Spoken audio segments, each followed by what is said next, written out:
ನಮ್ಮ ಪ್ರೀತಿಸೋ ಎಲ್ಲ ಜನರಿಗೆ ನಮಸ್ಕಾರ. ಎಲ್ಲರೂ ಹೇಗಿದ್ದೀರಾ? ಎಲ್ಲರೂ ಚೆನ್ನಾಗಿದ್ದೀರಾ ಅಂದ್ಕೊಂಡಿದ್ದೀನಿ. ನಾವು ಚೆನ್ನಾಗಿದ್ದೀವಿ. ಈಗ ರಿಕವರ್ ಆಗ್ತಾ ಇದೆ ಕಾಲು. ತುಂಬ ಜನ ಅಮ್ಮಂಗೆ ಕೇಳಿದ್ರಿ, ಫೋನ್ ಮಾಡಿದ್ರಿ ಅಂತ ಗೊತ್ತಾಯ್ತು. ಅಮ್ಮ ಹೇಳ್ತಾಯಿದ್ರು ಎಲ್ಲ ಚೆನ್ನಾಗಿದೆ, ಚೆನ್ನಾಗಿ ಆಗ್ತಾಯಿದ್ದೀನಿ, ಸರಿ ಹೋಗುತ್ತೆ ಎಲ್ಲ. ಸೊ ಇವತ್ತು ಅಂದ್ಕೊತಿರ್ಬೋದು ಅಮ್ಮ ಮಗ ಮತ್ತೆಲ್ಲಿಗೆ ಹೋಗ್ತಿದ್ದಾರಪ್ಪ ಅಂತ. ಎಲ್ಲಿಗೂ ಹೋಗ್ತಾ ಇಲ್ಲ, ಇವತ್ತು ಮನೇಲೇ ಇದ್ದೀವಿ. ದಿನ ಹೊರಗಡೆ ಹೋಗ್ತಿದ್ರೆ ಆಗಲ್ಲಲ್ಲ, ಅದಕ್ಕೆ ಮನೇಲೇ ಇದ್ದೀವಿ. ಈಗ ಮಮ್ಮಿ ಏನು ಮಾಡ್ತಿದ್ದಾರೆ ಅಂದರೆ ಲಿಯೋಗೆ ಕೂಮ್ ಮಾಡ್ತಾಯಿದ್ದಾರೆ, ನೋಡ್ತಾ ಇದ್ದೀರಾ ಮಮ್ಮಿ? ನೋಡ್ತಾ ಇರ್ಬೋದು, ಮಮ್ಮಿ ಲಿಯೋಗೆ ಕೂಮ್ ಮಾಡ್ತಾ ಇದ್ದಾರೆ. ಅವ್ನು ಕೂಮ್ ಮಾಡಿಸ್ಕೊಳ್ಳಲ್ಲ, ಭಾರಿ ಕಾಟ ಕೊಡ್ತಾನೆ ನೋಡಿ ಮಮ್ಮಿ. ಹಾಯ್. ನಮ್ಮ ಲಿಯೋಗೆ ಫಸ್ಟ್ ಕರೆಕ್ಟಾಗಿ ಕೂರಿಸ್ಕೋಬೇಕು ನಾನು ಬಾಚೋದಕ್ಕೆ. ಅಷ್ಟು ಈಸಿಯಾಗಿ ಅವ್ನು ಕುತ್ಕೊಳ್ಳಲ್ಲ. ಈಸಿಯಾಗಿ ಕುತ್ಕೋತಾನೆ ಅವನು. ಇದು ಲಿಯೋದು ಬಾಚಣಿಕೆ ಆಯ್ತಾ. ಈ ಸಣ್ಣ ಬಾಚಣಿಕೆಯಲ್ಲಿ ಅವನಿಗೆ ದಿನ ಬಾಚಬೇಕು, ಇಲ್ಲಾಂದರೆ ಇದು ಸ್ವಲ್ಪ ಸಿಲ್ಕಿ ಹೇರ್ ಅಲ್ವಾ, ಬೇಗ ಗಂಟಾಗ್ಬಿಡುತ್ತೆ. ಒಂದಿನ 2 ದಿನ ನೀವು ಬಾಚಿಲ್ಲ ಅಂದರೆ ಬಿಡು ಬಾಚ್ತಾ ಇದ್ದೀವಿ, 1-2-3 ದಿನ ಬಿಟ್ಟರೆ ಏನಾಗಲ್ಲ ಅಂದರೆ ನಿಮಗೆ ಗೊತ್ತಿಲ್ದಿರ ಅಲ್ಲಲ್ಲೇ ಗಂಟಾಗುತ್ತೆ ಶಿಟ್ಸು ಪಪ್ಪಿದು. ಸೊ ನನಗೆ ಲಾಸ್ಟ್ ವೀಕ್ ಹಂಗೆ ಆಯಿತು, ಅಲ್ಲಿ ಕಟ್ ಮಾಡಿ ಬಿಸಾಕಿದ್ದಾಯ್ತು ನೋಡಿ. ಹೆಂಗೆ ಮಾಡ್ತೆ? ಓಯ್ ಸರಿಯಾಗಿ ಕೂತ್ಕ. ಏನು ನೋಡ್ತಾ ಇದೆಯಾ ಅಲ್ಲಿ? ಕೂತ್ಕೊ. ಹಾಯ್ ಹೇಳಿ ನೀನು ಪರಿಚಯ ಮಾಡ್ಕೊ. ಹಾಯ್ ಎಲ್ರಿಗೂ ಅನ್ನು. ಜುಟ್ಟಾಕರೆ ಚೆನ್ನಾಗಿ ಕಾಣ್ತಾನೆ ನನ್ನ ಮಗ. ಸೊ ಬಾಚ್ಬೇಕು. ಸಖತ್ ಕಿತ್ಲೆ ಅವನು, ಬಾಚ್ಕೊಳ್ಳಲ್ಲ, ಇರಲ್ಲ ಒಂದು ನಿಮಿಷ, ಕೂರಲ್ಲ ನೋಡ್ರಿ. ಲಗ್ಲೆ ಕಚ್ಚಕ್ಕಾಗ್ಲೆ ರೆಡಿ ಆಗ್ತೀಯನ್. ಕಚ್ಚು ಹಿಂಗೆ ಚೆನ್ನಾಗಿ ಬಾಚ್ಬೇಕು ಇವನಿಗೆ. ಮತ್ತೆ ಶಿಟ್ಸು ಪಪ್ಪಿ ಯಾರ್ಯಾರ ಮನೇಲಿದೆ ಅವರೆಲ್ಲ ನೆಗ್ಲೆಕ್ಟ್ ಮಾಡಬೇಡಿ, ಕೂಮ್ ಮಾಡಿ. ಮತ್ತೆ ಕೂದಲು ತುಂಬಾ ಇರೋದ್ರಿಂದ ಬೇಗ ರ್ಯಾಷಸ್ ಎಲ್ಲ ಆಗ್ಬಿಡುತ್ತೆ. ಚೆಕ್ ಮಾಡ್ತಾ ಇರಬೇಕು. ಪಪ್ಪಿ ಸಾಕೋದಷ್ಟೇ ಅಲ್ಲ, ಅದನ್ನ ಚೆನ್ನಾಗಿ ಕೇರ್ ಮಾಡಬೇಕು. ಪಾಪ ಅದಕ್ಕೆ ಹೇಳ್ಕೊಳಕ್ ಬಾಯಿಲ್ಲ, ಹೆಂಗೆ ಹೇಳ್ಕೊಳತ್ತೆ ಅಲ್ವಾ? ಈಗ ಅವನಿಗೆ ಕೂಮ್ ಮಾಡಾದ ತಕ್ಷಣ ಊಟಕ್ಕೆ ಪ್ರಿಪೇರ್ ಮಾಡಿಲ್ಲ. ಹೆಂಗ್ ಮಾಡ್ತೀಯ ನೋಡ್ರಿ, ಹೆಂಗೆ ಜುಟ್ಟುನು ಹಾಕಿಸ್ಕೊಳ್ಳಲ್ಲ. ಅವನದೆಲ್ಲ ತಿಂದಾಗಿದೆ, ಅದಕ್ಕೆ ಹಂಗಿದಾನೆ. ನಮ್ದಿನ್ನ ತಿಂದಾಗಿಲ್ಲ ಆಕ್ಚುಲಿ. ತಿಂಡಿ ಮಾಡಿ ಈಗ ಊಟಕ್ಕೆ ಪ್ರಿಪೇರ್ ಮಾಡಬೇಕು. ಲೈಕ್ ಅವರು ಏನೋ ಪ್ರಿಪೇರ್ ಮಾಡ್ತೀನಿ ಅಂತಾರೆ. ಏನ್ ಮಾಡ್ತಿದ್ರ ಮಮ್ಮಿ? ನಾನು ಇವಾಗ ಊಟಕ್ಕೆ ಮಧ್ಯಾಹ್ನಕ್ಕೆ ಸೊಪ್ಪಿನ ಸಾರು. ಈವ್ನಿಂಗ್ ಬಂದ್ಬಿಟ್ಟು ಈ ವ್ಲಾಗಲ್ಲಿ ಒಂದು ಸ್ಪೆಷಲ್ ರೆಸಿಪಿ ತೋರಿಸ್ಬೇಕು ಅಂತ ಹೇಳಿ. ಸೊ ಹಾಗಾಗಿ ಯಾರು ಮಿಸ್ ಮಾಡದೆ ವಿಡಿಯೋ ನೋಡಿ ಆಯ್ತಾ, ತುಂಬಾ ಈಸಿ ಇರುತ್ತೆ. ಚಿನ್ನಮ್ಮ ಒಂದು ಜುಟ್ಟಾಕೋಣ ಆಯ್ತಾ. ಜುಟ್ಟಾಕಿ ನಾನು ಬೇರೆ ಕೆಲಸ ಮಾಡಬೇಕು.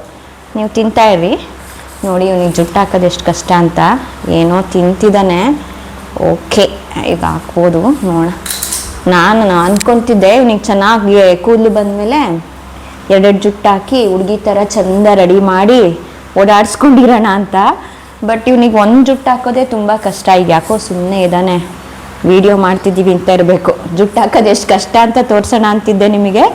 ಹಾಕಿಸ್ಕೊಬಿಡ್ತು ಸುಮ್ಮನೆ. ಅದ್ರ ಬಾಯಲ್ಲೇನೋ ಕೆಲಸ ನಡೀತಿದೆ, ಅದಕ್ಕೆ ಸುಮ್ಮನಿದ್ದಾನೆ ಆಯಿತಾ. ಚಂದ ಕಾಣ್ತಿದ್ದಾನಲ್ಲ ನೋಡಿ, ಜುಟ್ಟು ಹಾಕಿದ್ಮೇಲೆ ಎಷ್ಟು ಚೆನ್ನಾಗಿ ಕಾಣ್ತಿದ್ದಾನೆ. ಬಾ ಇವಾಗ ನಿನಗೆ ಏನು ಕೊಡ್ತೀನಿ ನೋಡಂತೆ. ಏನು ಪ್ರಿಪೇರ್ ಮಾಡ್ತಿದ್ದೀರಾ? ಇವಾಗ ನಾನೊಂದು ಈಸಿಯಾಗಿರೋ ರೆಸಿಪಿ ಮಾಡಿ ತೋರಿಸ್ತಿದ್ದೀನಿ. ತುಂಬ ಈಸಿ ಇರುತ್ತೆ. ಅದಕ್ಕೆ ತುಂಬ ಐಟಮ್ಸ್ ಎಲ್ಲ ಏನು ಬೇಕಾಗಲ್ಲ. ಒಂದು 2 ಐಟಮ್ಸ್ ಯೂಸ್ ಮಾಡಿ ಅಷ್ಟೇ ಮಾಡೋದು. ಬನ್ನಿ ಹೇಗೆ ಅಂತ ಹೇಳಿ ನೋಡೋಣ. ಸ್ಟಾರ್ಟ್ ಮಾಡ್ತಿದ್ದೀರಾ? ತೋರಿಸಿ ಹೆಂಗೆ ಅಂತ ನಮ್ಮ ವ್ಯೂವರ್ಸಿಗೆ.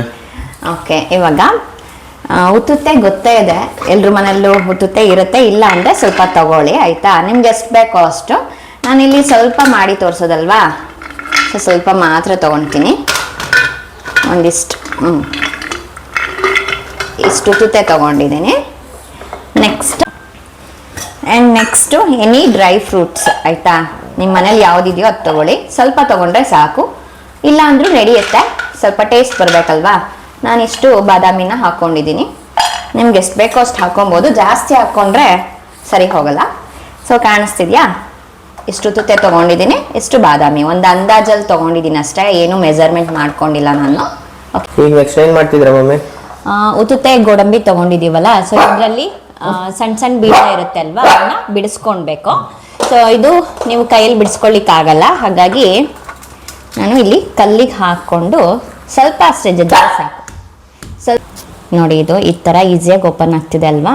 ಈ ಥರ ಓಪನ್ ಮಾಡಿ ಅದರಲ್ಲಿರೋ ಬೀಜನ ಬಿಡಿಸಿ ಈ ಥರ ಹಾಕ್ಕೊಳ್ಬೇಕು. ಜಸ್ಟ್ ಹಿಂಗೆ ಒಂದ್ಸಲ ಅಂದರೆ ಸಾಕು, ನೀವು ಓಪನ್ ಆಗುತ್ತೆ. ಈ ಬಾದಾಮಿ ಇದೆಯಲ್ವಾ, ಈ ಬಾದಾಮಿನೂ ಅಷ್ಟೇ ಸ್ವಲ್ಪ ದಪ್ಪಕ್ಕೆ ಈ ಥರ ಅಂದ್ಕೊಂಬಿಡಿ. ಓಕೆ, ನೆಕ್ಸ್ಟು ಒಂದು ಮಿಕ್ಸಿ ಜಾರಿಗೆ ಈ ಉತ್ತುತ್ತೆನ ಈ ಥರ ಕಲ್ಲಲ್ಲಿ ಬಿಡಿಸ್ಕೊಂಡಿರ್ತೀರಲ್ಲ ಈ ಥರ ಜಾರಿಗೆ ಹಾಕ್ಕೊಂಡು ಸ್ವಲ್ಪ ಬ್ಲೆಂಡ್ ಮಾಡ್ಕೋಬೇಕು. ಈ ಥರ ಬ್ಲೆಂಡ್ ಆಗಿದೆ. ಇವಾಗ ಇನ್ನೂ ಸ್ವಲ್ಪ ಇರೋದನ್ನು ಅದಕ್ಕೆ ಹಾಕೊಂಡ್ಬಿಡೋಣ. ಈಗ ಪೂರ್ತಿ ಹಾಕೊತಾ ಇದ್ದೀನಿ ನಾನು. ನೋಡಿ ನಿಮ್ಮ ಮಿಕ್ಸಿ ಜಾರ್ ಕ್ವಾಂಟಿಟಿ ಎಷ್ಟು ಹಿಡಿಯುತ್ತೆ ನೋಡಿಕೊಂಡು ಹಾಕ್ಕೊಳ್ಳಿ. ಜಾಸ್ತಿ ಹಾಕ್ಕೊಂಡು ಮಿಕ್ಸಿ ಟ್ರಬಲ್ ಮಾಡ್ಕೋಬೇಡಿ. ಮತ್ತು ಇದನ್ನು ಕ್ಯಾಪ್ ಕ್ಲೋಸ್ ಮಾಡಿ ಇದನ್ನು ಕೂಡ ಬ್ಲೆಂಡ್ ಮಾಡೋಣ. ನೋಡೋಣ ಇವಾಗ. ಸ್ವಲ್ಪ ನೀವು ನೋಡ್ಬೋದು, ಸ್ವಲ್ಪ ಇದು ಹೀಗಂದರೆ ಇವಾಗ ಸ್ಟಿಕ್ಕಿ ಥರ ಆಗಬೇಕು. ಅಲ್ಲಿವರೆಗೂ ನೀವು ಬ್ಲೆಂಡ್ ಮಾಡ್ಕೋಬೇಕಾಗತ್ತೆ. ನೋಡಿ ಇವಾಗ ಸ್ಟಿಕ್ಕಿ ಥರ ಆಗ್ತಾ ಇದೆ, ಅಂಟ್ಕೊಂಡಿರೋ ಥರ. ಆ ಥರ ಆಗೋವರೆಗೂ ನೀವು ಮಾಡ್ಕೋಬೇಕಾಗತ್ತೆ. ನೋಡಿ ಇವಾಗ ಈ ಥರ ಆಯಿತು ಅಲ್ವಾ? ಇಲ್ಲಿವರೆಗೂ ನೀವು ಮಿಕ್ಸಿ ಮಾಡ್ಕೋಬೇಕು. ನೆಕ್ಸ್ಟ್ ಇದಕ್ಕೆ ಸ್ವಲ್ಪ ಯಾವುದಾದ್ರೂ ಆಯಿತು ಡ್ರೈ ಫ್ರೂಟ್ಸನ್ನು ಆ್ಯಡ್ ಮಾಡ್ಬೋದು. ನಾನಿಲ್ಲಿ ಬಾದಾಮಿ ತೊಗೊಂಡಿದ್ದೀನಿ, ಅದನ್ನು ಆ್ಯಡ್ ಮಾಡೋಣ. ನೆಕ್ಸ್ಟ್ ಇದನ್ನು ಕೂಡ ಸ್ವಲ್ಪ ಬ್ಲೆಂಡ್ ಮಾಡ್ಕೋಬೇಕಾಗತ್ತೆ. ಸ್ವಲ್ಪ ಈ ಥರ ಸ್ಪೂನಲ್ಲಿ ಮಿಕ್ಸ್ ಮಾಡ್ಕೊಳ್ಳಿ, ಇಲ್ಲಾಂದರೆ ಒಂದೇ ಕಡೆ ಉಳ್ಕೊಂಡ್ಬಿಡುತ್ತೆ. ಸೊ ಈ ಥರ ಸ್ಪೂನಲ್ಲಿ ಹಿಂಗೆ ಅಂದ್ಕೊಂಡ್ಬಿಟ್ಟು ನೀವು ಬ್ಲೆಂಡ್ ಮಾಡ್ಕೊಳ್ಳಿ. ಓಕೆ, ಇವಾಗ ಮಿಕ್ಸಿ ಮಾಡ್ಕೊಂಡಿದ್ದೀವಲ್ವ ನಾವು, ಸ್ವಲ್ಪ ಸ್ಟಿಕ್ಕಿ ಆದಮೇಲೆ ನಿಮಗೆ ಆಫ್ ಮಾಡಬೇಕಂತ ಹೇಳಿದ್ದೀನಿ ಆಯಿತಾ. ಇವಾಗ ಇದಕ್ಕೆ ಹಾಕೊಂಡ್ಬಿಡೋಣ.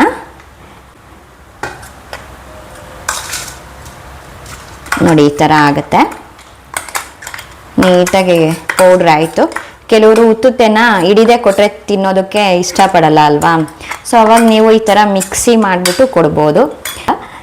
ಈ ಥರ ಉಂಡೆಗಳಾಗುತ್ತೆ ನೋಡಿ, ಈ ಥರ ಉಂಡೆ ಆಗುತ್ತೆ. ನೀವು ಒಂದು ಬಾಕ್ಸಿಗೆ ಸ್ಟೋರ್ ಮಾಡಿ ಇಟ್ಕೊಬೋದು. ನೀವು ಬೇಕು ಅಂದರೆ ಕಟ್ಟುವಾಗ ತುಪ್ಪ ಎಲ್ಲ ಹಾಕ್ಕೊಬೋದು. ನಾನು ಅದನ್ನೆಲ್ಲ ಏನು ಬಳಸ್ತಾ ಇಲ್ಲ. ಸೊ ಒಂದು ಹೆಲ್ದಿ ರೆಸಿಪಿ ಅಂತಲೇ ಹೇಳ್ಬೋದು. ಈ ಥರ ಉಂಡೆ ಮಾಡಿ ಇಟ್ಕೊತಿದ್ದೀನಿ. ನನಗೆ ಚಿಕ್ಕ ಚಿಕ್ಕದು ಸಾಕು. ಏನಕ್ಕಂದರೆ ನಮ್ಮ ಮನೇಲಿ ನಮ್ಮ ಲಿಯೋ ಕೂಡ ತಿಂತಾನೆ. ತುಂಬ ಸ್ವೀಟ್ ಆಗುತ್ತೆ ಇದು. ಮಿಕ್ಸಿ ಮಾಡಿದಾಗ ತುಂಬ ಸ್ವೀಟ್ ಆಗುತ್ತೆ. ಈ ಸಣ್ಣ ತಿಂದರೆ ಸಾಕು ನಿಮಗೆ, 1-2 ಚಾಕ್ಲೇಟ್ ಥರ. ತುಂಬ ಹೆಲ್ದಿ ಕೂಡ ಹೌದು. ನೋಡಿ ಚೆನ್ನಾಗಾಗುತ್ತೆ, ತುಂಬ ಕಷ್ಟ ಏನಿಲ್ಲ.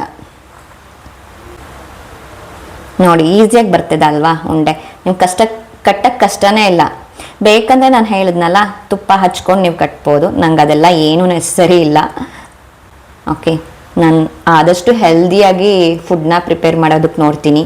ತುಪ್ಪ ಆಯಿಲ್ ಅದೆಲ್ಲ ಲೆಸ್ ಮಾಡಿ ಈ ಥರ ಮಾಡಿ. ನೋಡಿ ಈಸಿಯಾಗಿ ಉಂಡೆ ಆಗ್ತಿದೆ. ನಾನು ಎಲ್ಲೂ ವಿಡಿಯೋ ಕಟ್ ಮಾಡಿ ನಿಮಗೆ ತೋರಿಸ್ತಿಲ್ಲ ಅಲ್ವಾ? ಎಷ್ಟು ಚೆನ್ನಾಗಿ ಆಗ್ತಿದೆ. ನಿಮ್ಗೆ ಯಾವ ಶೇಪಲ್ಲಿ ಬೇಕೋ ಆ ಶೇಪಲ್ಲಿ ನೀವು ಮಾಡ್ಕೊತಾ ಹೋಗ್ಬೋದು. ಚೆನ್ನಾಗಿ ಮಿಕ್ಸ್ ಮಾಡ್ಕೊಂಡು ಮಾಡಿ. ನಾನು ಫಸ್ಟೇ ಹೇಳ್ದಂಗೆ ಜಾಸ್ತಿ ಡ್ರೈ ಫ್ರೂಟ್ಸ್ ಎಲ್ಲ ಏನು ಮಿಕ್ಸ್ ಮಾಡ್ಕೊಳ್ಳೋದು ಬೇಡವೇ ಬೇಡ.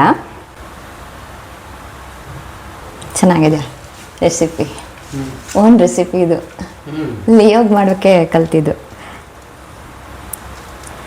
ಉಂಡೆ ಅಂದರೆ ಆ ಥರದ್ದೇ ಉಂಡೆ ಮಾಡಬೇಕು ಅಂತಿಲ್ಲಲ್ಲ, ಈ ಥರದ್ದು ಮಾಡ್ಬೋದಲ್ಲ. ಹೆಲ್ದಿ ಉಂಡೆ.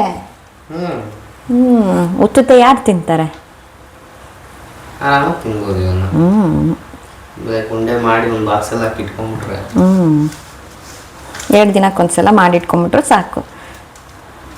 ಸ್ವಲ್ಪ ನೋಡಿ, ಸ್ವಲ್ಪ ಕೂಡ ವೇಸ್ಟ್ ಮಾಡೋಂಗಿಲ್ಲ ಇದರಲ್ಲಿ. ಒಂಚೂರು ವೇಸ್ಟ್ ಆಗುತ್ತೆ ಅನ್ನೋದು ಏನೂ ಇಲ್ಲ. ತಟ್ಟೆಗೆ ಅಂಟ್ಕೊಂತು ಆ ಥರ ಏನೂ ಇಲ್ಲ. ಎಲ್ಲನೂ ಕೂಡ ನೀವು ನೀಟಾಗಿ ಉಂಡೆ ಮಾಡ್ಬೋದು. ಬಟ್ ಚೆನ್ನಾಗಿ ಕಟ್ಟಬೇಕಷ್ಟೆ ಕೈಯಲ್ಲಿ. ಹೀಗೆ ಜಾಸ್ತಿ ಇದು ಮಾಡಬಾರ್ದು, ಅಂದರೆ ಉಜ್ಜಬಾರ್ದು. ಲೈಟಾಗಿ ಹಿಂಗೆ ಮಾಡಿದರೆ ಸಾಕು, ಅದ್ರ ಪಾಡಿಗೆ ಅದು ಉಂಡೆ ಆಗಿಬಿಡುತ್ತೆ. ನೋಡಿ ಇಲ್ಲ ಆಯಿತಾ? ಈ ಪುಟ್ಟು ಉಂಡೆ ಯಾರಾದರೂ ಸಣ್ಣ ಮಕ್ಕಳಿದ್ರೆ ಇಷ್ಟಪಡ್ತಾರೆ ಮನೆಯಲ್ಲಿ. ಬಿಕಾಸ್ ಏನಕ್ಕೆ ನಾನು ಪುಟ್ಟದಾಗ ಮಾಡ್ತಿದ್ದೀನಿ ಅಂದರೆ, ಇದು ಉತ್ತುತ್ತೆ ಬ್ಲೆಂಡ್ ಮಾಡಾದ್ಮೇಲೆ ತುಂಬ ಸ್ವೀಟ್ ಆಗುತ್ತೆ. ಸೊ ತುಂಬ ಸ್ವೀಟಿನ ದೊಡ್ಡ ಉಂಡೆ ತಿಂದರೆ ಒಳ್ಳೇದಲ್ಲ ಆರೋಗ್ಯಕ್ಕೆ. ಸೊ ಹಾಗಾಗಿ ನಾನು ಪುಟ್ಟಕ್ಕೆ ಮಾಡ್ತಾಯಿದ್ದೀನಿ. ಓಕೆ, ನೋಡಿ ಇವಾಗ ರುಚಿಯಾಗಿರೋಂತಹ ಉತ್ತುತ್ತೆ ಉಂಡೆ ರೆಡಿಯಾಗಿದೆ. ಬನ್ನಿ ಟೇಸ್ಟ್ ಮಾಡೋಣ ಹೇಗಿದೆ ಅಂತ ಹೇಳಿ. ಫೈನಲಿ ಉತ್ತುತ್ತೆ ಉಂಡೆ ರೆಡಿಯಾಗಿದೆ. ಸೊ ಇದನ್ನು ಸೋನು ಅವರು ತಿಂದ್ಬಿಟ್ಟು ಟೇಸ್ಟ್ ಹೇಗಿದೆ ಅಂತ ಹೇಳಿ ಹೇಳ್ತಾರೆ. ಸೋನು, ಬನ್ನಿ ತಿನ್ನೋಣ. ನಿಜ ಹೇಳಬೇಕು, ಟೇಸ್ಟ್ ಹೆಂಗಿದೆ ಅಂತ. ನಿಜವಾಗ್ಲೂ ಸಗಲಾಗಿದೆ. ತುಂಬ ಸ್ವೀಟು ಇಲ್ಲ, ಇದು ಇಲ್ಲ, ಕರೆಕ್ಟಾಗಿದೆ. ಸಕ್ಕಲಾಗಿದೆ ಟೇಸ್ಟ್ ಮಾತ್ರ. ಎಲ್ಲರೂ ಟ್ರೈ ಮಾಡಿ ಒನ್ಸ್ ಮನೆಯಲ್ಲಿ. ತುಂಬ ಇಷ್ಟ ಆಗುತ್ತೆ ಎಲ್ಲರಿಗೂ. ಆ್ಯಂಡ್ ಥ್ಯಾಂಕ್ ಯು ನಮ್ಮ ಅಮ್ಮಂಗೆ ಮಾಡಿಕೊಟ್ಟಿದ್ದಕ್ಕೆ. ಈ ವಿಡಿಯೋ ಇಷ್ಟ ಆಗಿದ್ದಲ್ಲಿ ಲೈಕ್ ಮಾಡಿ, ಶೇರ್ ಮಾಡಿ, ಕಮೆಂಟ್ ಮಾಡಿ ಆ್ಯಂಡ್ ಸಬ್ಸ್ಕ್ರೈಬ್ ಮಾಡೋದು ಮಾತ್ರ ಮರಿಬೇಡಿ ಪ್ಲೀಸ್. ನಿಮ್ದು ಒಂದು ಸಪೋರ್ಟಿಂದ ನಮಗೆ ತುಂಬ ಹೆಲ್ಪ್ ಆಗುತ್ತೆ. ಆ್ಯಂಡ್ ಇದೇ ಥರ ವೀಡಿಯೋಸ್ ಕಂಟಿನ್ಯೂಸ್ ಆಗಿ ಬರ್ತಾ ಇರುತ್ತೆ ಇನ್ಮೇಲೆ. ತಾಯಿ ಮಗಂದು ಲೈಕ್ ಮಾಡಿ, ಸಬ್ಸ್ಕ್ರೈಬ್ ಮಾಡಿ ಓಕೆ ಥ್ಯಾಂಕ್ ಯು ಚಲೋ ಬಾಯ್